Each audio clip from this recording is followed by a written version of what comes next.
Wanted to ask you a number of things about the film, which I really enjoyed, which was very, very funny in a lot of ways. You know, I thought the humor in it leaps out at you at first. But I understand it was originally supposed to be more of a comedy, and then it changed, the idea changed? Well, the original script was just a little bit broader in the way that things kind of progressed, especially in the third act. I wanted the third act to take a slightly more serious turn, because when you do these multi-character stories, I think the third act is really the crucial place, because the audience will forgive you a lot of exposition in the first act, because you're getting to know all these characters, and then as it progresses, you know the stories hopefully are interesting. But then the question is, how are you going to end it? And I think a lot of multi-character things kind of fall apart in the end. So I really wanted it to take a more serious turn and to finally get under the skin of these characters, because they're very opaque for a lot of the film. You don't quite know what's what and who's who. But then at the end, I think it kind of, you get a better sense of what's going on. You worked with Lamble? Very briefly. I mean, I don't mean to blow that out of proportion, but he read some of my stuff, and I had some conversations with him about playwriting and about film, because at the time I didn't know whether I wanted to go into the theater or go into film.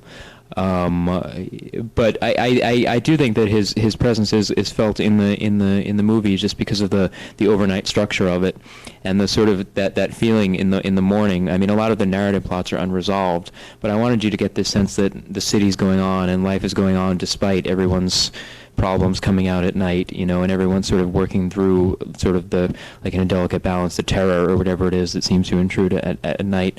So yeah, I mean, I think that in a way the film is indebted to him, whether or not it's through personal influence or just through reading the plays a lot. I think that he is part of the film in some way. Glenn Close's character, who really kicks things off, is this amazing presence, this grande dame actress who's also a bit of she's a total theater person, and she's a total person, and that she kind of vacuum cleaners up young actors around her, sweeps people up, as Jesse was talking about his character. And it brings out the whole notion that sex is involved in the theater, not only theatrically on stage, but also as a subtext of theater life in some ways. I think I've never seen a film explore it quite so well. Well, thanks. I mean, the like All About Eve and films like that, certainly were models of the way in which the kind of offstage drama is certainly an undercurrent of life in the theater. I mean, I guess it is an undercurrent of a lot of any business, really. I mean, there's always the kind of sexual tension in the air in many situations in our lives, but in the theater maybe it's just more explicit because people are more explicit and more theatrical.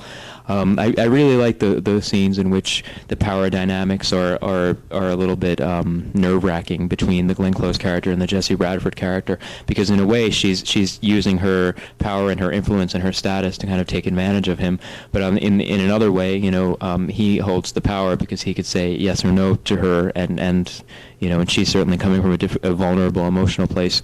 So I like those scenes of seduction and reverse seduction. What did Glenn Close create for the part?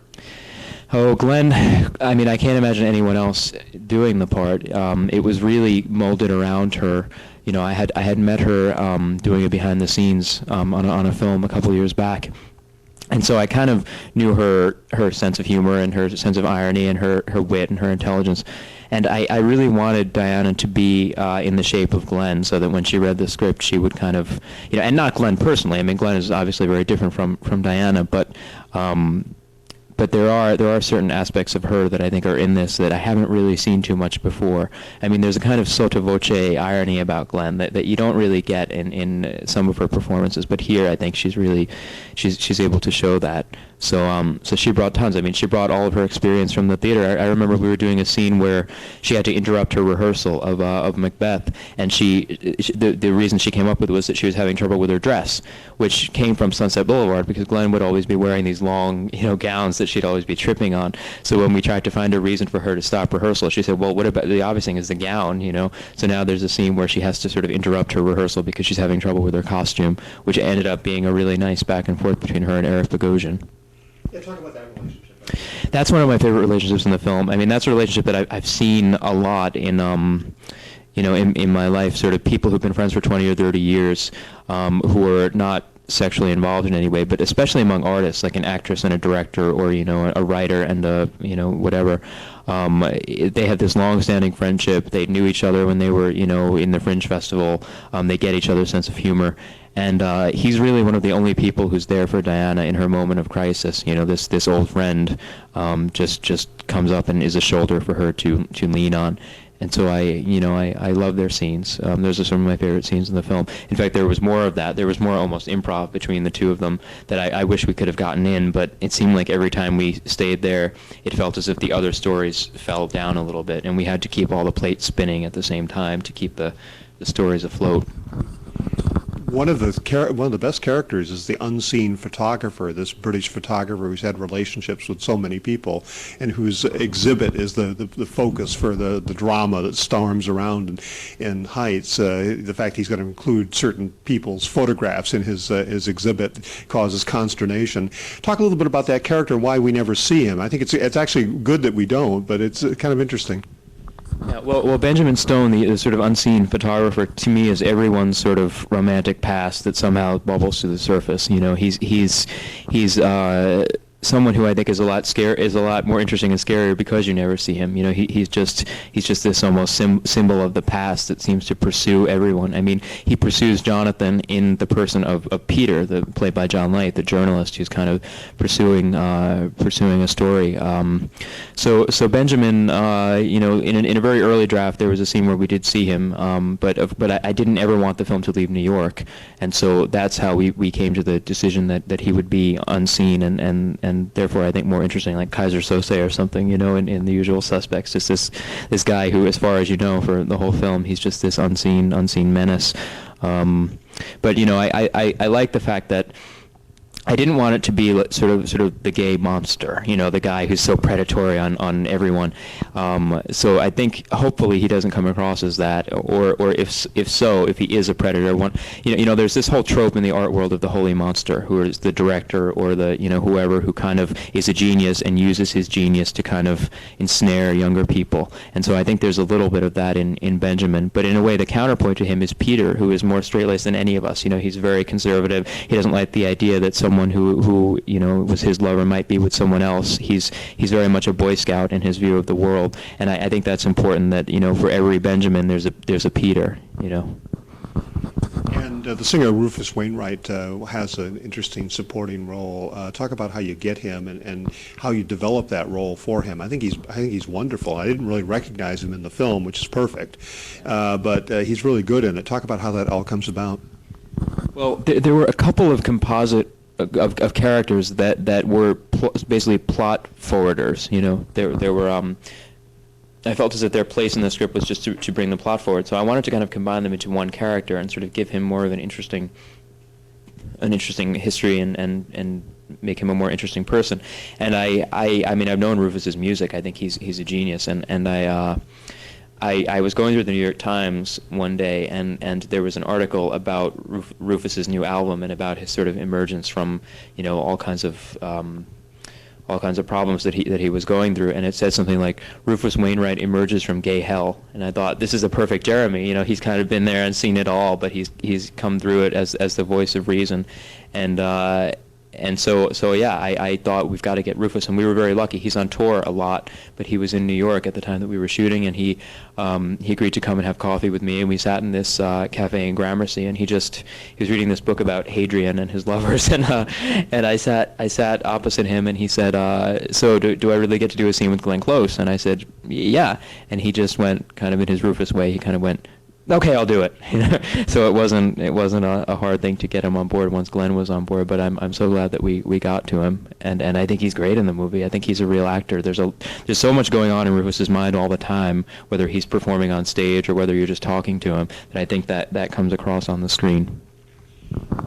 Talk about Jesse Bradford's character. I think is, of course, aside from Glenn Close, one of the most important engines of the piece. As the arc really bends in his direction, and before we even know what it is, he brings an awful lot to it. What had you seen him in, and why is he so perfect for this?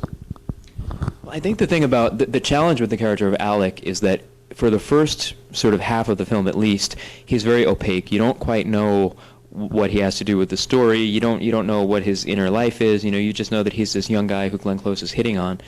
And it was absolutely crucial to have someone who was sympathetic and who you really felt had an interior life that you just didn't know, so that in the end that would pay off. And Jesse, at first I thought Jesse Bradford, he does some teenage movies, he's kind of a matinee idol. I don't know if that's exactly right. And then I just started watching some of his movies, and when you have an actor who can sell a line in a teen movie that maybe doesn't have, the Academy Award-winning writing, and he can sell it with truth and conviction and specificity, I think that's the gauge of whether he's a real actor or not. And I was watching some of his movies, and I just thought he's the real thing. I mean, there's really something going on there. And so I went to James Ivory and Ismail Merchant, and they were thrilled when I came to Jesse on my own, because in fact they had worked with Jesse on a movie called A Soldier's Daughter Never Cries in France, and they all along were thinking maybe Chris will eventually find Jesse Bradford. And when I went to them, they said, of course, no further discussion, just offer him the part today. And I was so grateful when he agreed. We spoke on the phone, and we really got on, and he did it. Talk about the death of Ismail Merchant. Yeah, I'm still a little woozy about it, because right before the premiere, I flew to London when I heard, and I spent some time in London trying to just spend time with James Ivory and with everyone over there. It was just a complete shock. I mean, totally unexpected. It should have been a routine procedure, and it just became a perfect storm of circumstances where we just lost him in the hospital in London. And Ismail, to those who met him, he's just larger than life. I mean, he's so charismatic and always cooking dinner for everyone and charging at the head of the army and lifting the elephant of the film on his shoulders. So I'm still in shock about it. He also became sort of a mentor and almost like a grandfather to the people who knew him, like to Jesse and to me and to whoever he kind of took under his wing. So it's not just that the guy in the office who signs the checks is gone, but rather it's the guy who comes to set and makes you dinner and brings you, just takes you in his arm and treats you like a member of his family. So we're still trying to recover, and hopefully The White Countess, which is his last film that he made with James Ivory, which comes out in the fall, hopefully that will stand as part of his legacy, and that this film in some way will stand as part of his legacy, because Ismail really, I think, liked this film. He wanted to do a movie in New York after September 11th because the company has been headquartered in New York for 30-something years. It's just that most people associate it with Europe, so it was important to him to come back to New York and to do a film here. Ismail, in a way, at the beginning, this was Ismail's baby. I mean, he bought the rights to the original sort of love triangle play that it was based on. The play came from one scene, which was a confrontation between three characters, and that was Ismail. And Ismail came to me saying, with an original draft of the script, saying, "Do you think you're interested in this? Can you do anything with this?" So the introduction of the Diana character was Ismail's idea. Ismail said, let's make a character of Isabel's mother who's an actress, So he really, once it got going, he let us take over, and let us really find the movie ourselves. But he was the engine that started it, and and in the end, I actually just found this out in London at a prayer service for him.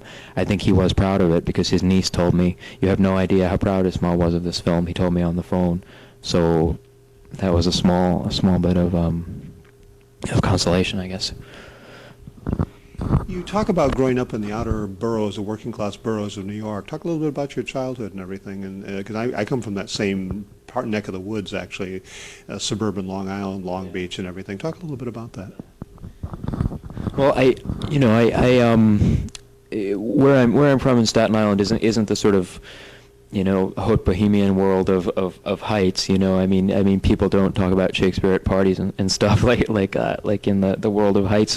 So the world is very different. I mean, I went to Catholic school for 12 years before I went off to college, and it's in a way a nice place to grow up, because it's sort of it almost feels like a small village. Everyone knows everyone, but it's definitely isolated. I mean, you don't really have a sense of the world of New York beyond it. You're always looking at New York in the distance as a romantic skyline, rather than as something that you can be a part of. So I was dying to get to New York after when I left high school. And I went to school in Boston, and then I was in school in England, and then I went to film school at USC, and then I ran to New York as soon as I graduated. How do you meet Merchant Ivory? Well, I was hired as an assistant on a film called The Golden Bowl, which was a Henry James film that James Ivory directed. And because of a lot of my background was in literature, they kind of needed someone who could go find an Edith Wharton short story to give to Uma Thurman, about how ladies behave in international society. So I got to be in London one summer during film school and work with them and watch James Ivory. And then they were just kind of aware of me, aware of my work. I was doing short films. And finally I got out of film school and they hired me to do the camera on Behind the Scenes on Le Divorce, their movie in Paris.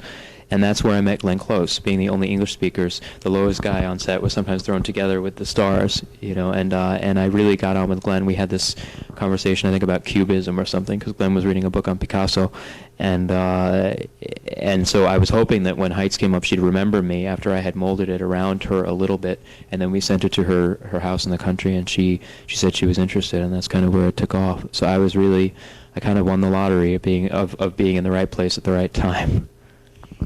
You also get some wonderful other actors in small roles. The great George Segal, who is such a great comic genius, especially in the early 70s, Where's Papa, and some of the other great movies that he did. Talk a little bit about him, and also working with James Marsden, who's kind of your hunk, and for a lot of he starts the film with his shirt off, and then we discover there's a lot to that side of his personality. We learn a lot about that in that opening scene. Yeah, that was interesting. I mean, we talked specifically about that scene where the characters are almost literally naked, kind of walking around the apartment, and we thought this was just going to be sort of a gratuitous, exposure of flesh. But I really wanted right at the beginning there to be sort of a sense of lingering sexuality about it, but also a sense of just the comfortableness of Isabel and Jonathan together. That they really, in the most literal sense, have seen each other's most naked selves, which turns out it's not really true later on. But James Marsden was, he was just a pleasure to work with, and he's kind of a buddy of mine now. We sat down in a room and talked. I didn't read him or anything. I had seen some of his films, and we talked, and it turned out that his favorite movie that he and his wife watch all the time is Who's Afraid of Virginia Woolf. And actually, as my gift to him when he was leaving, I gave him a first edition of Who's Afraid of Virginia Woolf. And we just talked about the performances in that. And as it happened, one of the people we talked about was George Segal, and about how, the big names get a lot of attention there, the Burtons and Taylors, but George Segal is in a sense, the unspoken genius in that film. And then months later, when George Segal signed on, I got to call James and say, we got this actor to play the rabbi, I don't know, George Segal, you know this guy? And James nearly dropped the phone, because in fact he would have two very crucial scenes with George. And George was just a blast. He agreed to do this because he was in New York and thought, why not, give it a try. And then we just had the best time. He has so many ideas, and once he gets that you really care about the character and you really are watching him closely and seeing what he's doing, he just goes. He suddenly lights up. And he was able to take a character that could have been a stock character, sort of a comic character when we first meet him, and then a more serious character later, and he can sort of turn on that dime from a major key to a minor key with credibility, which is so difficult, I think. One of these things that comes up without giving too much away in the film, of course, it's about the ambiguities of sexual orientation, and how characters can be entirely different than you perceive them to be, because they're not only just because they're hiding, but because you just don't see them for who they are. Talk a little bit about how that developed out of the work on the film. It comes in the original play, I gather. The notion that there's just ambiguity about people that you never get to see until you're suddenly confronted with it. Yeah, I think so. I think there is ambiguity about the sort of sexuality of everyone in the film, that people aren't ever quite what they seem to be, and relationships aren't ever quite what you think they are. And it's not only that the characters are hiding things from the other characters. They're hiding things from themselves in many cases. I think that they're trying to fulfill expectations, and often that's at the expense of what they know to be true. I think that in terms of the relationships in the film, a lot of the hurt in the film, as a lot of the hurt in our lives, comes about because people don't want to they don't want to hurt someone else, and so they conceal things. I think someone wrote that a lot of the pain in the world is caused by people not wanting to hurt other people's feelings, and I think that that's a characteristic of a lot of the relationships in the film. That they're not bad people. I mean, there really are no bad guys here. I mean, there's no Iago who's trying to mess up everyone's life. It's more that no one wants to hurt the other person, and so they're concealing all kinds of stuff. Talk about getting Michael Murphy. Oh, that was a coup. Me and Richard Hawley, the other producer besides Ismail, have loved Michael for years and years, and Richard and I both love the movie Manhattan, and Michael is the character Yale in that, who's great, and we found out he lives in Toronto, and we I think we just called him or called his agent and got his number and sort of sent him this scene and said. It's just basically a cameo of a New York Times editor, which we think, instead of just having this be a throwaway part, we want to make it into really something. So he said, yeah, I'll come down for a day. So he came down, and I can just remember we had the best. Michael had the extras cracking up constantly. I mean, half that scene is improvised. It was just like wind up Michael and let him go. So I hope if he'll do it, I want to write something specifically for him. Write a more leading thing for him because he's so good and so smart. What are your comic influences in terms of comedy if you do it well? I think Woody Allen. When you're doing any New York film, you have to think about Woody Allen. And the tough part of some of the comedy in this film is that the funny things needed to be throwaway lines. I mean, you couldn't have a drum roll and then a punchline in a lot of the way that the jokes come about. So I was always giving the direction to just say it, but just throw it away, because I know that when I'm with my friends who are very funny, the funny things that they say aren't big Jay Leno lines. They're more throwaway things. So maybe that comes from the theater and from the very fast talking people in the theater. I mean, in film, of course, you have a lot of single shots, and so comedy becomes harder because, I think things are funnier when people are just talking over each other and kind of have a throwaway line instead of having a close-up and a punchline and a reaction shot, So that's, in trying to keep the comedy of the film going, Jim Deneau, the DP, and I kept a lot of stuff in master shots so that people could overlap each other and the sort of, the funnier bits could sort of just be allowed to sit there instead of having sort of the obvious reaction shot and say this is where you're supposed to laugh. So with the wrong audience, maybe nothing would seem funny in this film because we're not giving you a drum roll and saying, please laugh here. Elizabeth Banks, we didn't know where to go with Isabel. I knew that Isabel had to be, there's a certain kind of girl from Spence or from some of those private schools in New York that have kind of seen it all by age 17, and so they have this kind of opaque quality that you can't really, especially if you're like some guy from Staten Island, those kind of girls seem completely, like Katharine Hepburn on her pedestal on the Philadelphia Story. They seem just very distant, and I wanted to find an actor who was unafraid to be a little bit unsympathetic at certain times. And I think that Elizabeth was unafraid because she needs to make a transformation during the film, and in the end you really have to feel like something's changed in her, and when she's beaming and smiling at the end, there has to be some new glow about her. And Elizabeth was willing to keep her cards close to her chest for a lot of the film. And she's so smart. I mean, she's a very, very intelligent actor. So it was no problem of having her be intelligent. But every now and then we'd work on. Elizabeth is from Pittsfield, Massachusetts, and yet she's been exposed to New York for much of her life, so she kind of gets the tone of it. But every now and then I'd say, okay, that was too Pittsfield. Now bring it back to Midtown, and she would do it. Working on the subway.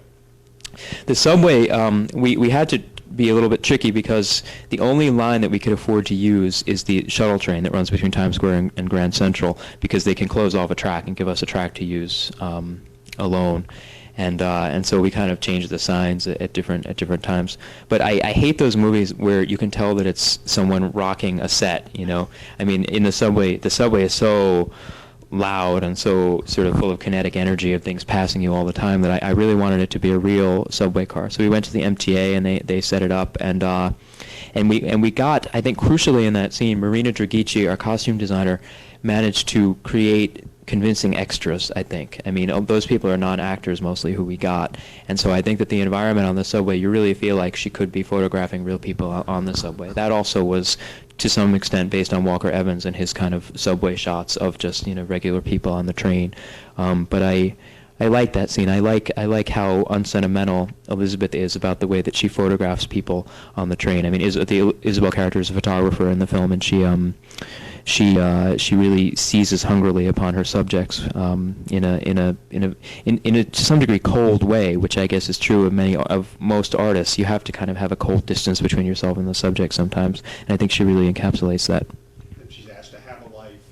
Yeah, and that's really the first time in the film that anyone calls her out. Just a stranger on the subway, tells her that she should get a life, and I like seeing Isabel's reaction to that. She's nonplussed by it. She doesn't know how to respond. So what's next for you? Well, I'm hoping that it's nothing signed yet, but I'm hoping that we can. There's a film in the South Bronx that I want to do. That's a multi-character story that takes place mostly among teenagers in the South Bronx, and is really a completely different world from Heights, but it's full of characters that I just love, and I don't know. I go to bed at night thinking about it and wake up thinking about it. So I think it's the right thing, and I'll just hope that somebody lets me do it. What was the hardest thing about directing this to do? It's probably for this film, for Heights, it's just keeping, because it takes place in one day, it's always reminding yourself what time of day it is, reminding yourself what the light outside should look like, what people should be wearing, what the general mood should be, what the clock should say. It's a real challenge trying to keep it convincingly in one day. I mean, there are times when if you really thought about the chronology of the day, you might have to suspend disbelief because there are some things that are less credible than others. But really, the challenge is trying to keep all the plates spinning at the same time and keep it convincingly a 24-hour story. You get a good male kissing scene, which is rare in movies. Talk to me a bit about how you approach that. Well, it's one of those scenes that hopefully is a surprise. So I don't say too much about it. But it was a scene where we were in these extreme, earnest, like Shackleton conditions because it was freezing up on the roof. It was like a polar expedition up to the roof because we were in November by the time we were shooting that scene. And the actors had ice in their mouths so that we couldn't see their breath because, in fact, this day is supposed to be, early fall, late summer. So we couldn't let on that it was late November and it was sub-zero. So, it was an interesting night for that reason. And then the actors involved in it really, some of the actors involved in the scene are sort of matinee idols. They're teenage. They have teenage girl followings, and so I think there was a little bit of trepidation involved in it. But by then we had shot mostly chronologically, and this takes place toward the end of the film. By then they were so deeply immersed in their characters that it was just completely convincing, and I think they got that the scene made sense, and so they were great about it. I mean, they were really, you can look into their eyes in that scene and really believe that they are where they should be emotionally. And without talking about what the ending is, the ambiguity of the ending. Yeah, there's a little bit of optimism without all the narrative pieces cohering. I mean, the characters may tomorrow they may fall into despair again tomorrow, but it was important for me and important for Ismail Merchant that especially, there's a relationship between two men in the film. It was crucial for Ismail Merchant that have a glimmer of hope in it, just like his film Morris. It's a bit of a fairy tale ending, but we have enough of Uncle Scar in The Lion King getting his punishment for being like the gay Machiavel in the distance, and he didn't want that to be the case. So there's optimism there, and there's optimism in the ending of Isabel, which was based on one of my favorite films, Nights of Cabiria, where her life's kind of fallen apart in this evening, but the last time you see Juliet de Messina, she's smiling, so that you can leave the theater feeling like she's going to be okay, even if it seems like the odds are stacked against her. Thank you so much. Thank you.